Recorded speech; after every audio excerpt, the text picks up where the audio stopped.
We was actually ranking #1 for all of our keywords. Why have you not tried to run agencies where you do client SEO? Why do you only do your own websites? Everyone's jumped on the AI bandwagon thinking this is the solution to me scaling sites. The helpful content update seemed to have hit a lot of genuinely good sites. Do reviews play a role in local rankings at all?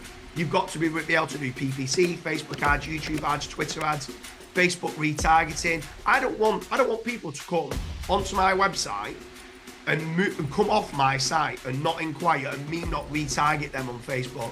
Facebook retargeting is the cheapest form of kind of getting people back to your site that there is. It's ridiculously cheap, but we provide the best service that there is in the UK because we guarantee a return on investment. Do you see many penalties in local and lead generation SEO? If AI can improve who I am as an individual and improve my output or any of my staff's output, I'm going to use it. If it doesn't improve it, then I'm not going to use it.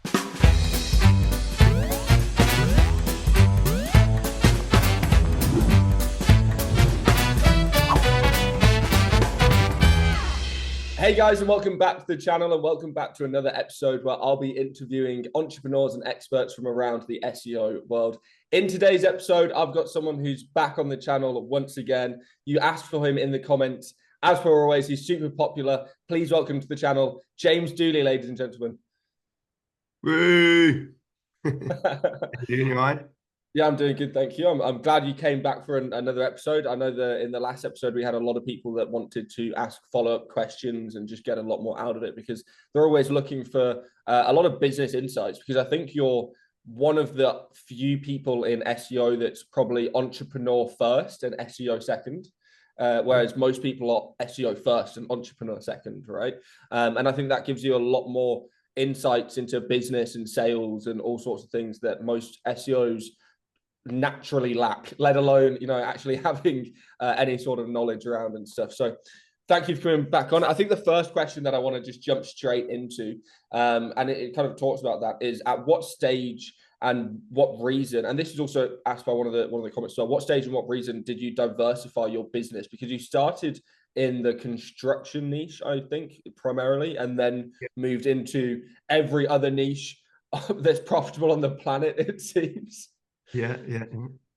So, I mean, diversification came from, initially we was in need of leads, obviously in-house for our own construction company, which built playgrounds, did like fencing, floodlights, built tennis courts, sports pitches and stuff like that. And the diversification came from, we was actually ranking #1 for all of our keywords. And it got to a point where we was trying to think, how could we still grow even though we thought that we'd absorbed. I mean, back then, 15 years ago, you didn't have all the keyword research tools like you have now. You didn't have all the knowledge of doing the alphabet soup method, using ChatGPT to help you with new topic ideas, Ahrefs, SEMrush. We didn't have all the tools. So when we thought we was ranking for obviously all of them, now in hindsight, we wasn't. But the core keywords it was ranking for. And I always called it shouldering niches. So what else, if we got other businesses busier, could it complement our business? And that's how the diversification came. There wasn't any business plan being set up to say, right, we're going to become the biggest lead generator in the UK, bar none. There wasn't a plan for that. It just kind of evolved, and we got landscaping companies, tarmacking companies, construction companies. We got all those to become busier. And obviously, as part of their work was building a sports pitch, and we was then able to do the surfacing and stuff like that on there. And that's how it just grew, and just one thing led to another. And some kind of warehouses wanted to convert into a football pitch. They needed finance, and they was asking me, who, like you said, I'm more of an entrepreneur than I am an SEO. And they were saying, do you know anyone that can help with your finance? So I was like, yes, I do.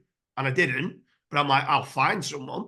So then it just led from one thing to another. And you start speaking to someone that does finance, that can lend them money that might be for the business. And then they say, oh, if you can get me more of these type of inquiries, then obviously from there, then we could get kickbacks. And then the kickbacks became more profitable than actually the construction company. Now, don't get me wrong, the construction company's grown to a level where we never thought it could.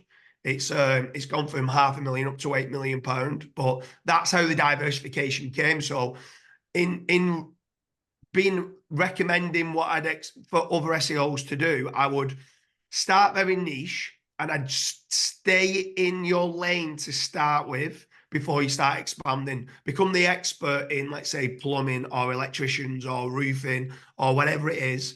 Become an expert in that, and you'll start finding, as you go down a rabbit hole, sub niches within plumbing that's profitable. And then from there, then if you want to go bigger and you want to have a large team, then diversify. But I wouldn't diversify unless you've got a large team and you know what you're doing. Like I'd say my biggest problem with some of these interviews, Charles, is everyone wants to create shortcuts, and there's no shortcuts to doing it right. You've got to do it right, and to do it right, you need to have a decent team. Otherwise, not only will the SEO not work and you not find the right kind of niches, sub niches to go into, you also won't find the right clients that's going to service the leads in the best possible way. Yeah, I completely agree. I think the only shortcut that you already have is capital hacks, right? So things that you can immediately kind of use to grow your capital, but that's not going to cause any sort of longevity or any sort of massive growth in terms of large businesses and scaling and stuff, right? That's only going to allow you to invest into more assets and things and stuff. So I want to kind of talk to you about why didn't you ever do client work? Why have you not tried to run agencies where you do client SEO? Why do you only do your own websites? Have you not ever found it easier to just kind of sit back and collect a £10,000 a month paycheck off, 200, 300 companies in the UK? Well, to be honest with you, I mean, that is a great question to ask of why not the SEO agency route as opposed to the lead generation and the rank and rent model route? And the truth of the matter is, so many times at the very start of the journey, we got asked, can we rank their websites? And we actually started, and it was probably only for about 7 or 8 months, we actually started doing SEO for other people's websites. And it just became an absolute logistical nightmare where they wanted meetings. And back then it wasn't just doing a Zoom meeting. They wanted face-to-face meetings, which slowed us down of what work we could get done. They wanted nice glossy reports. And some of these reports wasn't like how much more traffic and how many more leads and how much more like return on investment that they made. These was generally with marketing people that they wanted to look good to their bosses, not really delving into what money do they make, which is what a business owner wants. And when you was dealing with these marketing managers, they was more like, yeah, but how many new Twitter followers have you gained this month? And I'm like, gaining Twitter followers doesn't matter, right? But then we started to fall in. We started to get some big clients that had brand protection officers within the business. So anything that we wrote with regards to content, it needed to get signed off by them. And they was coming back with like little tiny, can you change this? Can you change that? Can you change this? Before you know it, we was only uploading like 1, maybe 2 articles a month. But you'll know as much as me, you need topical authority. You need to be scaling content as quickly as possible. Obviously not too quick that you get penalized, but you need to be scaling content and scaling links. And we was being held back by clients. And the main reason why we started to say, do you know what? Let's just build a website. Let's just do exactly what they want, which is to generate leads for X, Y, and Z. And let's not have all of this. I need a brand protection officer.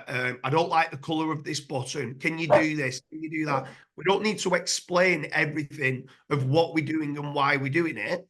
And that's why we moved away very quickly from the SEO agency model. But if you don't know how to rank websites, then you will struggle with with doing what we do. We are very good. We've got an in-house testing team. We're very good at generating the inquiries that turn into a return on investment for clients. And if you can't do that, then the SEO agency route is a much better kind of place for you. If you know how to rank and know how to bank very quickly, then the rank and rent model is a better solution, in my opinion. I don't think that the time frame as well, you can set up an agency and get those skills and develop everything a lot faster, then you can run tests and long form, you know, experiments in niches and rankings and all sorts of stuff, right? That's a massively long form and capital intensive game. Whereas you can set up an agency tomorrow with $50, literally, right? With just, you know, registering your company and a domain name and some cheap hosting. Yeah. So how are you dealing with algorithm updates? As of filming this today, it's just been released that the core and spam updates for March have come out. But I want to talk more about HCU because it seems to be more impactful so far. Hopefully not a future damning us all to health with some crazy update that's going to kill us all. But how are you dealing with updates? Do you specifically have any ideas around how HCU has affected content sites and how it's affected affiliates, and how you guys have been reacting to it? Yeah, for sure. I mean, the helpful content update, in my opinion, in September was, especially in the affiliate market and display ads market, was the biggest update I've ever seen since I've been in it for 14, 15 years. And there's still probably 95% of the websites still haven't recovered. They're still in a negative ranking state. And it's hard to get out of a negative ranking state until you build back up momentum, and obviously you then start getting into a positive ranking state, and it's so difficult to get yourself out of it. And the main way of getting out of it is like the next algorithm update that comes along, the next core algorithm update. So I think a lot of people, obviously we're talking about this and we're only 2 days in from the double update that's just happened. There's no data out there that sites have recovered yet and stuff like that. There's a lot of sites that have been penalized. They all seem to be manual kind of penalties against public case studies and stuff like that, or where it is just pure spam. So in my opinion, Google obviously trying to come after like parasite SEO, people that they're definitely not coming after AI. There's so many sites with AI that still, and I know we're still new into it, so many sites that are absolutely still booming with AI content, apart from the public case study ones that have been hit, or the ones that are using an AI tool that's just not quality, that they're just churning out content, not internal linking it. The context of the page, it's crap, if you're being honest with you.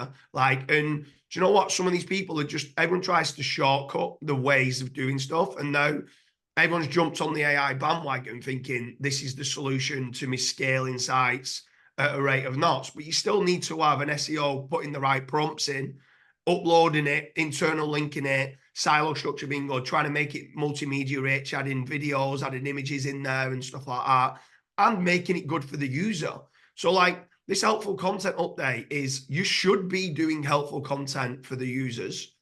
My only issue is, and a bit of a kind of bearing against Google, is the helpful content update seemed to have hit a lot of genuinely good sites that wasn't AI written, that people have put their bloody heart and soul into it for many years, and they've been hit and replaced with Reddit. And some of the Reddit forums that was ranking was just absolutely garbage. And they've got a problem, obviously. I mean, I've got a lot of time for, obviously Google's made me, over the years, they've made me a lot of money. I've built out a lot of sites that are ranking in Google, and I feel they are genuinely trying to do everything they can for what is best for the user. And they have got a massive issue with regards to SEOs just doing copycat content. And I think the biggest issue was, and what they've been trying to factor in, is everyone's obsessed with getting the #1 rankings or the #2 rankings and correlating against those articles.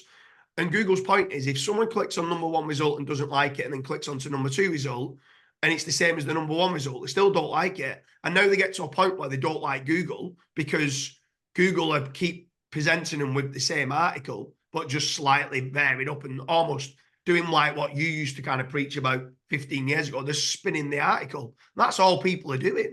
They're just doing spin rewriters of articles that saying the same thing, the same 10 affiliate links that are on there. So them trying to mix it up by putting some user-generated content in like Reddit, I think it's a good thing to have some sort of sites like that, but mixed in with some affiliate sites as well. But I just think they've gone too far with it. And I think now I think this double update, I think it's the first time, I might be wrong here, I think it's the first time they've ever done a double update together. And I think it's bad that they do double updates because you never know what's going on. Like you could be level and go, oh, I've not been hit, I'm absolutely fine. But you might have been hit with one and jumped up with another, and you don't know, but you're still stagnant. So correlation doesn't always mean causation. And when there's double penalties that are coming out or double kind of algorithm updates coming out, you don't know whether one could have been like you might have slightly gone up and gone, I've done really well, but one of them you might have tanked and the other one you might have shot up loads. So it's but I feel like they've had to do it, they've had to make a statement out there. There is so many spammers and scammers and stuff like that where people are using AI for the wrong reasons. Reddit now is being manipulated big time, but I don't know what they're going to do on that front because obviously there's certain investments that they've done with Reddit and stuff like that. But back to your question, the helpful content update, what I've been doing is trying to make certain that I'm looking through the content and saying, is this helpful? I'm kind of listening to what they're saying and saying, is this helpful for the user? And I'm not just doing it because what Google says and what Google does is two completely different things. But actually, is it actually helpful for the user? Because if it's not going to convert anyway. So like genuinely from wearing my business hat, if it's not good for the user, it's not going to convert. If it's good for the user and it's internal linking to lots of other articles and you do have topical authority, well, away again from Google's topical authority, if you can get people from the top of the funnel keywords and getting coming down and you're answering all the questions that they have, that they come and make an informed decision because of the information of what you've done via several articles, well, you just change that person from top of the funnel, informational type post to buying from you or inquiring with you. That's what real businesses should do. That's a sales funnel.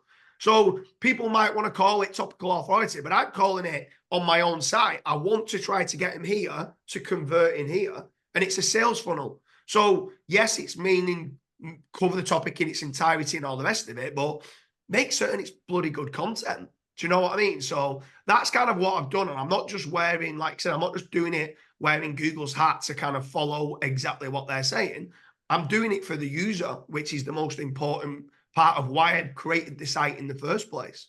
And now for a quick message from our sponsor, Search Intelligence. If you're looking for digital PR campaigns, what you're about to see should impress you. This is how we landed massive links for our client in The Sun, a DR90 website, and many other UK news websites. We have used freely available data from YouGov to simply find out what the nation's favorite car brand is and which brands people love the most. Of course, Rolls-Royce came out on top, Aston Martin second, and Jaguar third. We put these insights in a short email and sent it to journalists that write about cars and to national news desks on behalf of our client. Within a few days, our client got featured in all the Suns, as well as many regional newspaper sites in the UK, gaining DR90 links to their leasing comparison website. YouGov website is full of unlimited PR stories with data already available for free. All you have to do is to start researching their data and start asking the data questions. You will be surprised of the unlimited PR campaigns that you will find there that can help you build massive exposure and links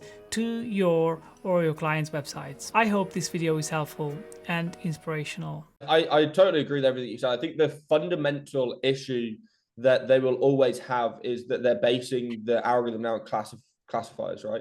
And because those classifiers are preset trained on data, and those data examples are literally red light, green light, whether it should be used or not, that's obviously going to pick up and have outliers of genuinely good people and genuinely good content that gets picked up by those classifiers. And without any way to kind of be able to report it or get back or something, you could lose sites that have got millions and millions of visitors that are genuinely really good, built up brands and things. And that has shown with the update that's just hit recently, right?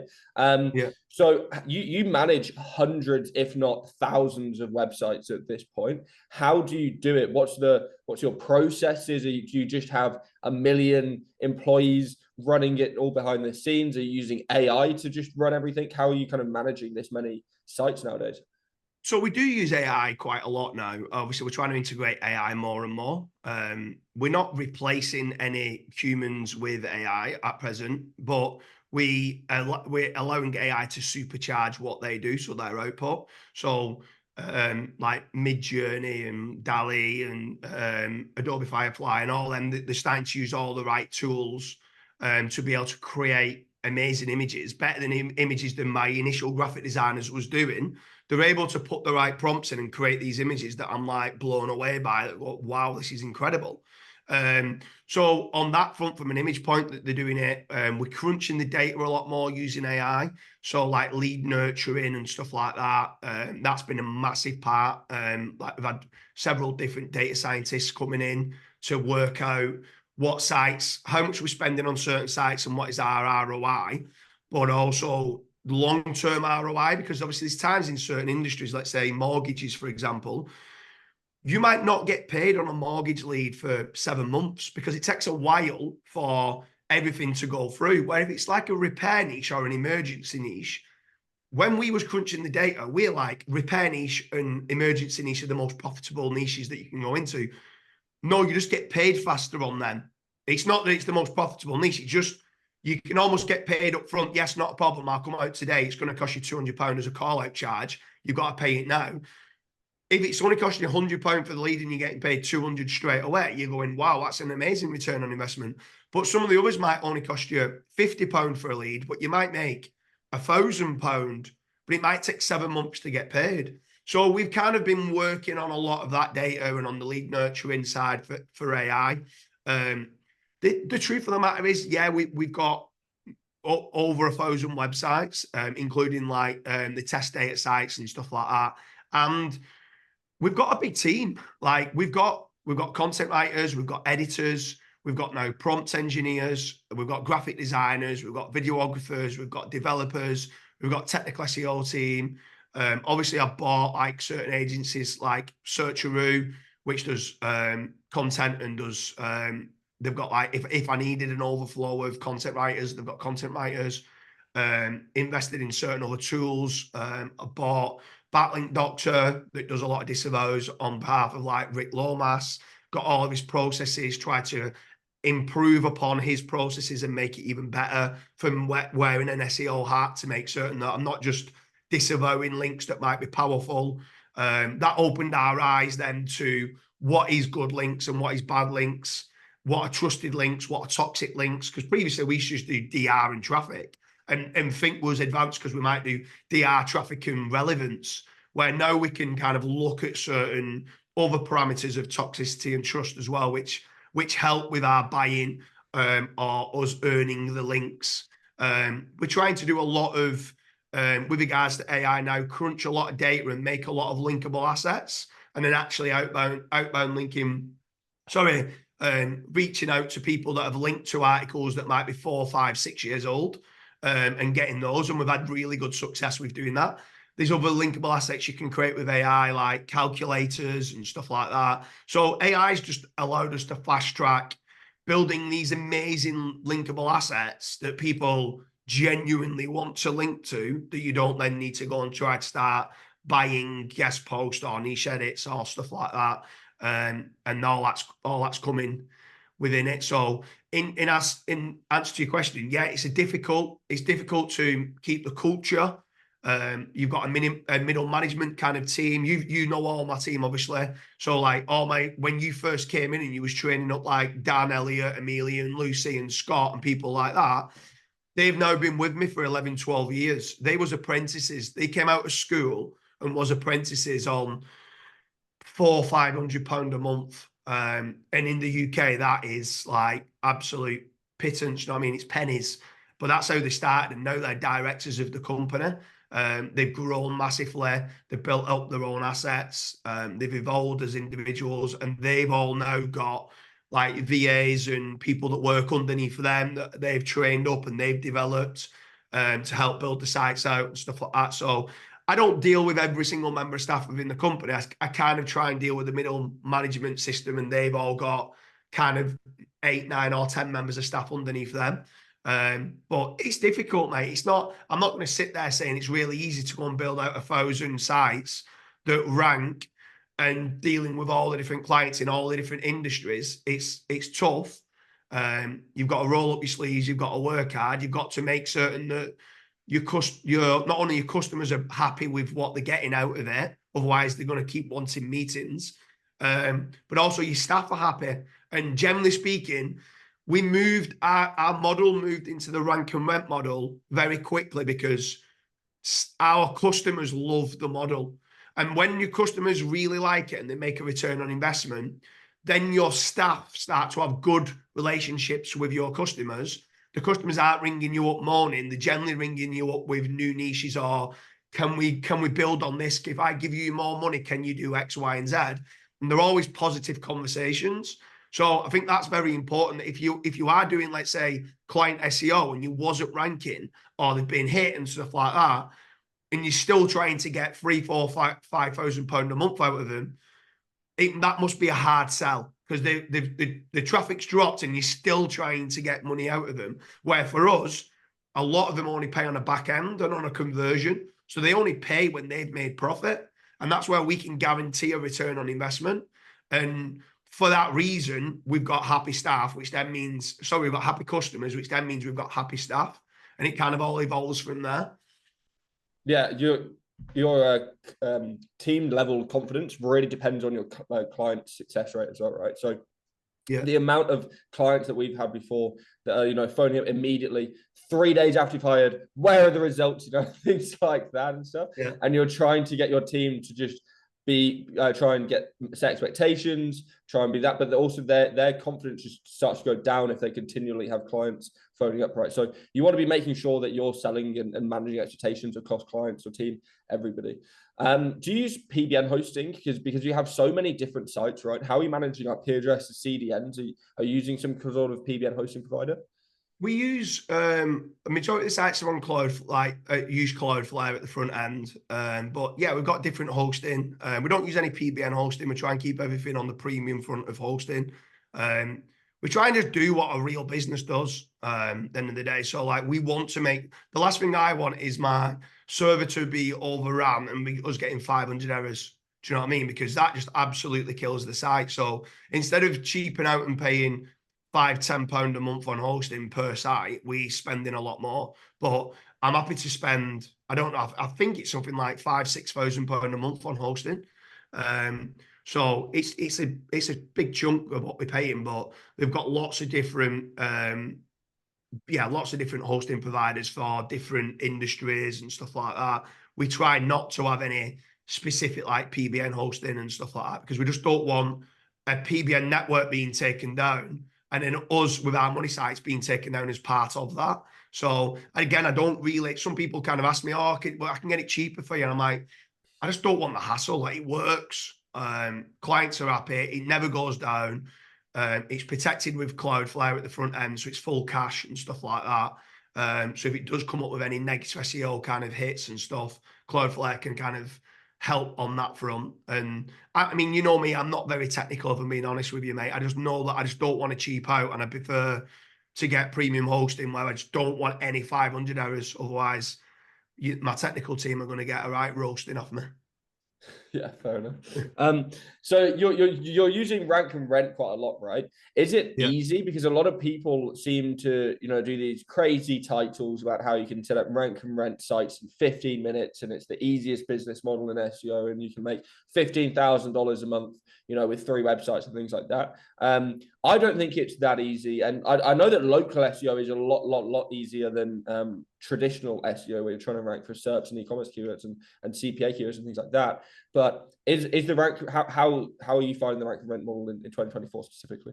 So the rank and rent model, I would say, right, and I think this will surprise people. I would say the rank and rent model is 10 times harder than traditional SEO, right? And let me try and explain that to you, and I'll explain why. Rank and rent, you need to rank the website before you can rent it, right? So you need to be doing everything that you know with regards to traditional SEO.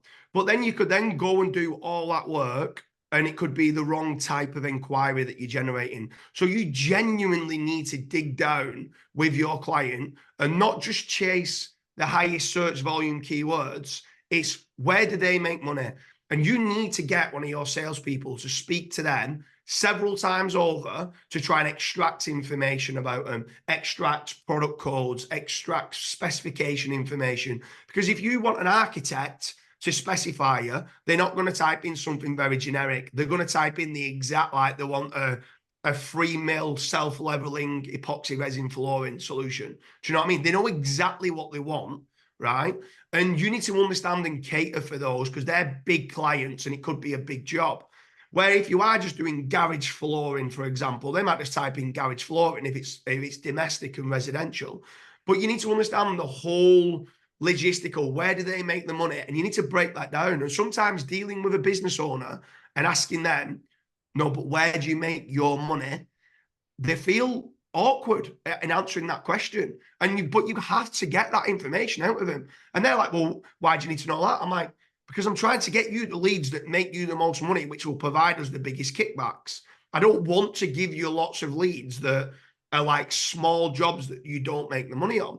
So not only have you got to be good with traditional SEO and ranking it, you've also got to be good at dealing and speaking to business owners several times over, build trust and build a relationship up with those business owners. You then need to know how to rank it, but then also certain industries, it might not even be SEO the main source of you generating the leads. It could be Facebook ads. It could be PPC. It could be at certain times of the year. So prime example, next week in the betting industry, you might be wanting to run ads like Twitter ads, YouTube ads, Pinterest ads and stuff like that because Cheltenham Festival is only on for 1 week.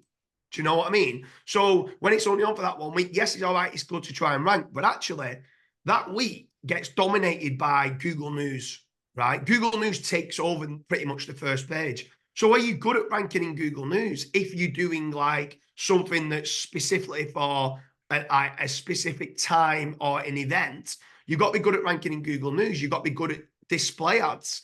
You've got to be like being seen on other people's websites. And holistically, you've got to be able to do PPC, Facebook ads, YouTube ads, Twitter ads, Facebook retargeting. I don't want people to come onto my website and come off my site and not inquire and me not retarget them on Facebook.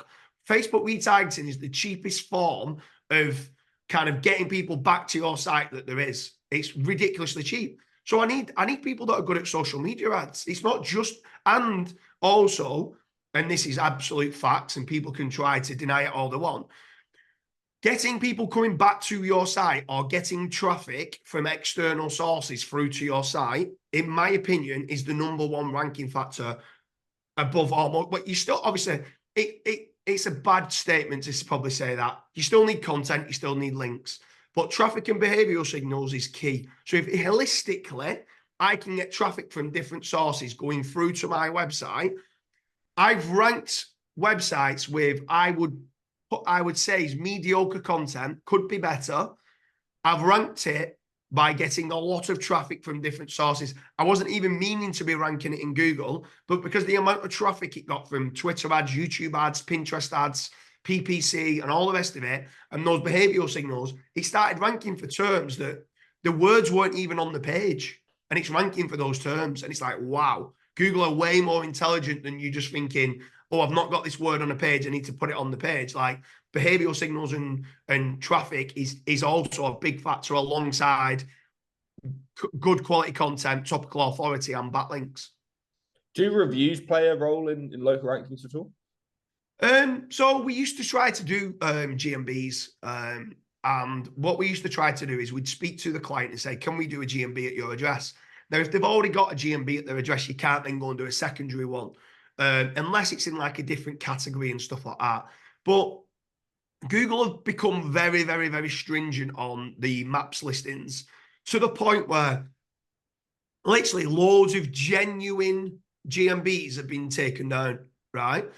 And we had two actual people full-time in doing GMBs and ranking GMBs that was just consistently going back and forth with Google with real GMBs saying, you've taken our site down, right, I need you to go and do a video. Then we're having to do a video, right, I need you to do a bank statement or electricity bill statement. And I'm just like, do you know what? The amount of work involved in keeping a real GMB up wasn't worth the time. I mean, don't get me wrong, you can generate a lot of leads via GMBs.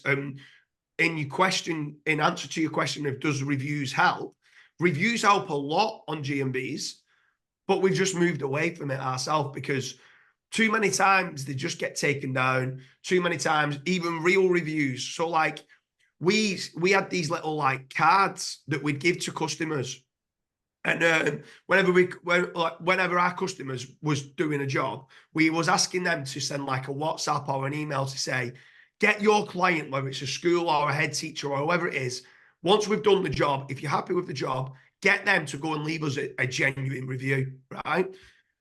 But majority of these people didn't even have Google Chrome and a Gmail stuff set up in schools. So they was logging in for the first time, setting up the account, leaving us a 5-star review, and probably never left another 5-star review anywhere online. And they just look fake. Do you know what I mean? But there was genuine like head teachers of schools that was leaving us a review. But I can see why Google was going, this person here has just randomly set up a Gmail and set up an account and then just left one 5-star review and not done anything else since. So it was all getting taken down, but there was genuine reviews. So GMBs and reviews we've kind of stayed away from. I'd say if anyone wants information on that, speak to like Millerno or Brock and all those guys over in the States. They crush it on lead generation of GMBs and stuff, but it's not really something long term that we want to get involved with. So you said that GMBs and GMPs get taken down quite regularly. Do you see many penalties in local and lead generation SEO? I never used to, but I've started to see a lot of sites get de-indexed, and I've started to see a lot of sites the whole site or just the home. It seems to be just the home page remains indexed, and all the other pages get de-indexed. And I feel like with regards to some of these classifiers, if you've gone and got 200,000 pages on a site and majority of them are genuinely not good quality, then Google's just going to go, it's just indexed below and I need to get this out of my index. So yes, there has been a lot of sites being de-indexed in local. Luckily, we've never had any. And the only reason why I think we've not had any is we try to build proper business. We put genuine videos on there. We put unique images on there from the clients. We link through to our clients. We say who it is that's going to do it. Someone goes and fills in a form on, let's say, carpet cleaning in Manchester. And when they fill in the form, they'll get a phone call within a couple of minutes. And guess who's ringing them? A carpet cleaning company in Manchester. So is that helpful content? Yeah, absolutely it is. We're delivering what the user wants, which is they want some carpet cleaning being done in Manchester.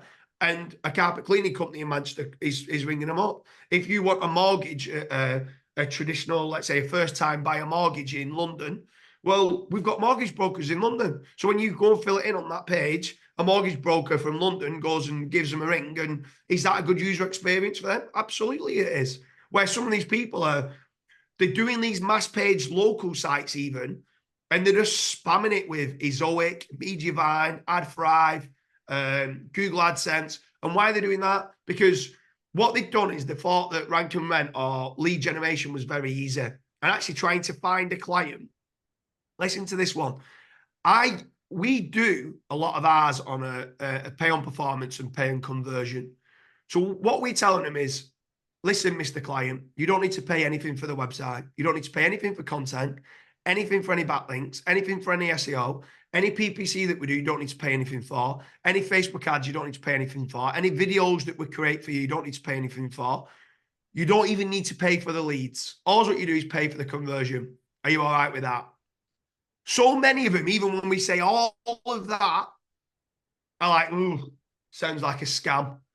And we can't even, sometimes it's difficult to try and even give it away. So some of these people that are trying to get into rank and rent and trying to sell leads or rent out a website that's not generating that many leads, well, good luck to you. Because do you know what? A lot of business owners get 10 emails a day saying, I rank you #1 in Google, or do you want leads? We provide the best, most exclusive leads that there is on the marketplace. They get spammed with it every single day. So they don't trust you. And the truth of the matter is, that's our biggest pain point, that even though we deliver, in my opinion, the best service that there is in the UK, we only deal in the UK, but we provide the best service that there is in the UK because we guarantee a return on investment. right? Even though we do that, there's still a trust point for the first 3 or 4 months. They just feel like this is a scam. And it's like trying to get around that it's not a scam is very difficult, because we genuinely are trying to get them the best quality leads that there is, and for them to make money. Otherwise, we don't make money. But people just spam them every day on the emails. I rank you #1, and do you want leads? But we're trying to do the lead nurturing. We're trying to make certain we segment leads. So if someone's a mortgage broker, but they only want to deal with mortgages over £200,000, well, that's all we'll send them. If these are a mortgage broker, but they want to deal with bad credit mortgages for a terraced house, which is £80,000, well, that's what we'll send to them as well. So we'll try to always give the leads that they think they're best at converting. And to do that, you need a big database. You need lead nurturing put in place. We've got a call center as well. So if there's a lot of leads that are being generated, we've got certain, imagine this, we've got certain mortgage brokers that only want leads between 10 a.m. and 4 p.m. Any lead after 4 p.m., they don't want it. Just don't want it. Like, how'd you deal with that? Do you know what I mean? But then, so then what you'll turn around and do is if I'm in a mastermind sometimes and they're doing lead generation, I say to them, what would you do there? They went, I wouldn't have them as a client. I'm like, but the point is, between 10 and 4 o'clock, they're the best client that you can have. They convert the most. You make the most money out of them between 10 and 4. So you're being slightly naive as a business person in not having it.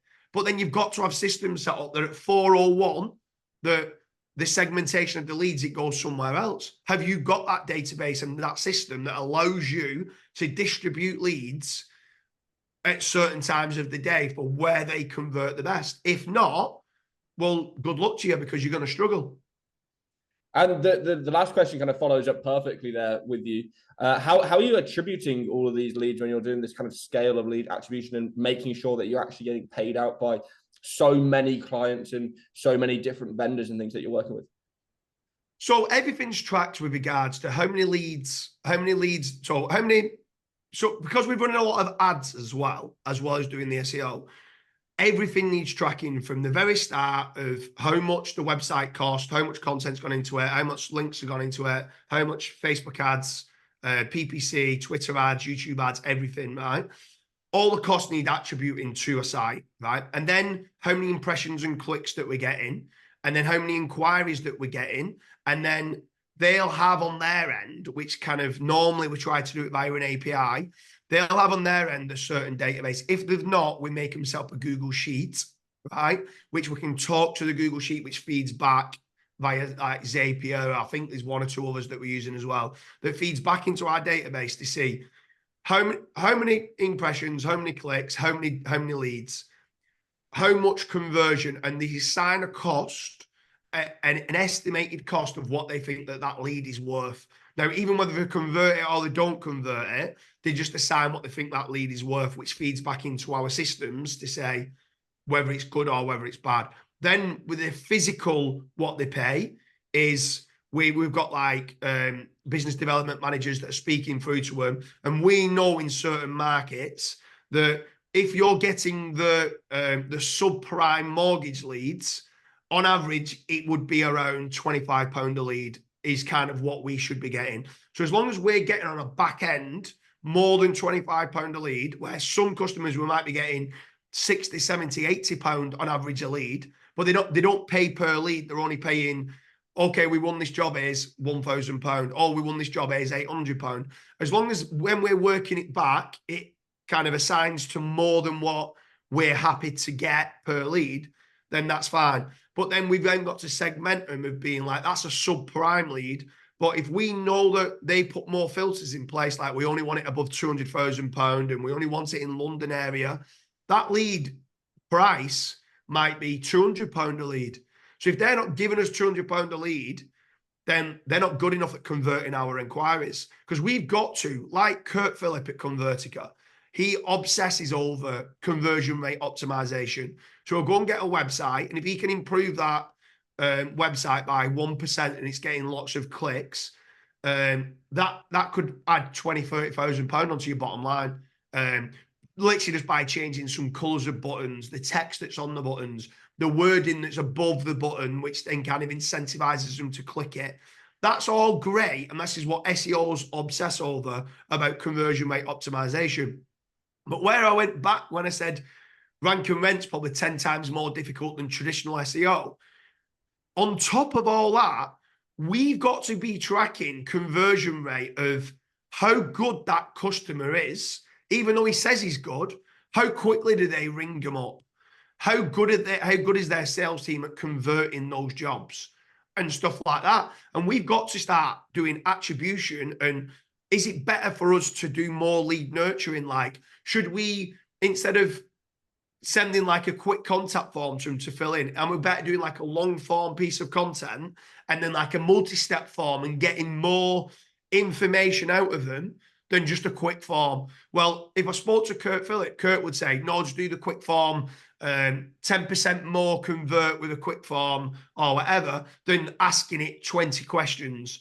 Yeah, but at the back end, if I ask them the 20 questions and they fill it all in, the conversion after they've gone through this big quiz and how I can segment them leads a lot more might be worth a lot more to me. So even though it might be less conversion rate on the website, the conversion rate at the back end could be that they're worth 5, 6, 7 times more money than if it's just a quick form that we don't know what kind of, like, let's say they're in debt and we don't know what debt level they're in, or they want a mortgage and we don't know whether they want a 50 grand mortgage or a 300 grand mortgage. We might not be able to sell it to our premium mortgage broker when we should have sold it to them or passed it through to them. Do you know what I mean? So there's a lot more to it than what meets the eye. Can you do it by creating mass AI content and hitting it with citations and links and get inquiries? Absolutely, you can. Can some people make good money by doing that? Absolutely, they can. Is that what we do? Absolutely not. Like we've done it now for over 10 years. We listen to the customers, and I think sometimes it's an SEO's worst nightmare, because they're like not speaking to clients. They're like just doing affiliate and display ads that they don't need to speak to anyone. Where we've got a hungry team, and the culture is that they'd prefer to pick up the phone and speak to them than they would send an email, because they want to know this information. And sometimes having that conversation with someone can abstract new keywords that we didn't even know about. Sometimes they're on the phone and go, oh, I thought you knew that. And you're like, no, because you never said it before. I'm like, I don't know your niche as well as you know your niche. So yeah, that's in a nutshell what we do and how we set it all up. Yeah, and I think you made a really good point there about having more data. And data has been the biggest commodity in the world for a long time now. And I think going into an AI-powered future, the more data that you can extract from your niche, your leads, your website, everything is going to make you more powerful, more efficient, better at your job, better at your game, better at your business, and at the end of the day, better at profit generating than all of your competitors. So trying to extract and build that data now and setting it up for the future is what is going to set a lot of people apart, in my opinion, as well. Yeah, also you've got to think of certain stuff like, no, we've had the data now for 10 years and it's our data that we own, right? That we know that 2 years down the line, after someone's took out a mortgage, we know that person. We then can follow that person up to say, are you looking for a remortgage? Have you seen the interest rates of what's happening at the moment? You might want to get a remortgage. That's not SEO. They've not retyped anything back in Google. We're reworking that data, knowing exact timestamps that they've not filled in a form anywhere, but we've basically made them aware. Or it might be 18, 19, 20 months in, we might just start just not asking them anything about a remortgage. We might start going, by the way, do you know about this with the interest rates? By the way, here's our predictions of what might be happening next year. Oh, by the way, here's a mortgage calculator. Next minute, before they know, they're going, oh, we might be looking to move house. Or, oh, 2 years is up for our fixed rate mortgage, which we already knew it was, because we was the initial ones that did it. Can we now do that? Then there's other bits where the people on the phone that are selling a mortgage might be able to cross-sell them life insurance, because life insurance, when you first get a mortgage, let's say you and Min decide to go and get a mortgage together, that's probably the time where you might decide together to do a joint life insurance policy. So we can cross-sell into life insurance. If someone's taking out a pension at that time, they might also be going like, all right, normal, obviously in the pensions, there must be 55 plus if they're looking to maybe transfer any pensions or do anything like that. If you're 55 plus, you might also be looking at like funeral insurance to have your funeral be prepaid. You might also be looking for maybe equity release. You might be looking to release some equity out your house for your daughter's getting married, or you want to do that perfect cruise with a family. We've got this data now that allows us to absorb and use that data for inquiries that they didn't even inquire about. And that's key as well. And that's where data for us, and sometimes where we've got to keep looking into it a bit further, going, well, actually, this data is worth more than that data. So it's not just about how much is it per lead on PPC and how much can we sell it for. There's lots of other moving parts. And if I'm being honest with you, there's times where it blows my mind where AI is working out and crunching this data and it's telling you that this is worth more than that. And I'm like, no, that's worth more than this. And it's like, no, this is worth more than that in the lifetime value. And I'm like, all right. You want to know, when you start sitting down and looking at it, you're thinking, we can scale that out a lot more, but we didn't, because we just thought it was almost break-even stage. And then when you start getting that data and you're like, actually, if I get a lead for 50 quid and I'm selling it for 50 quid, or on average, I'm getting back 50 quid, it's worth it, because I know that they're going to want this again. And I know that they want that again. So obviously you'll know like SaaS and stuff like that. That's why the value of SaaS or like databases, they're obviously worth a lot more of a multiplier than a traditional SEO site or affiliate site. You might only get 2 or 3 years for an affiliate site, because all them businesses start from zero every month, where if you've got a big data set, if all my websites tank tomorrow, I could generate a lot of inquiries still from the database and the paid ads and everything else that I do. I kind of try to make certain that I diversify as much as I can, that if one income stream or one kind of traffic stream went down, I'm still fine. Obviously, I don't want any traffic stream going down, but I'm still fine to do it. And I try and build what real businesses would do. I also really like how you kind of said in there that you've already let AI augment your decision making, and it's allowed you to be way more efficient and way better at that. And I think that that's really signs of the future, right? And I think that that's a massive endorsement of allowing these technologies to make us way more efficient, way more profitable, everything along the line. So I really appreciate you coming on. I think you've blown my mind and everyone else's mind on here with just so many knowledge bombs here, and we could probably do, you know, a 5-6 hour podcast if we really, really wanted to. And I've still got questions here that I wanted to ask you to, but we'll have to do a third episode longer down the line. Is there anywhere anyone can find you online? Yeah, I've got jamesdooley.com, and in the footer there, it links to all my social profiles. I'm doing quite a bit more on Twitter and on YouTube at present, trying to be omnipresent everywhere, to be fair. And probably the biggest statement at the end of it is, with regards to who we are as a business, is that we're big enough to trust, but small enough to care. And we've still got that business hunger to make certain that all of our customers get a return on investment. It's key, which keeps our clients happy, which then keeps our staff happy. That is key to everything of our success. Certain people are trying to shortcut, try and just do what Google wants you to, which is helpful content, but think of it for the user, right? And long term, you'll win on that front. And 2, listen to your customers and do how they make money. If they're not making money, if they're saying they're not making money, they're probably not. So listen to them and adapt your skill. Like you said, we're big enough to trust, but small enough to care, that we will adapt all of our strategies. Like you just said there with AI, if AI can improve who I am as an individual and improve my output or any of my staff's output, I'm gonna use it. If it doesn't improve it, then I'm not going to use it. But if it does, I want to be the best version of myself, and I want my staff to be the best version of themselves they can be. Well, I appreciate you coming on. Thank you once more. I'll see you guys next episode. Peace. Peace.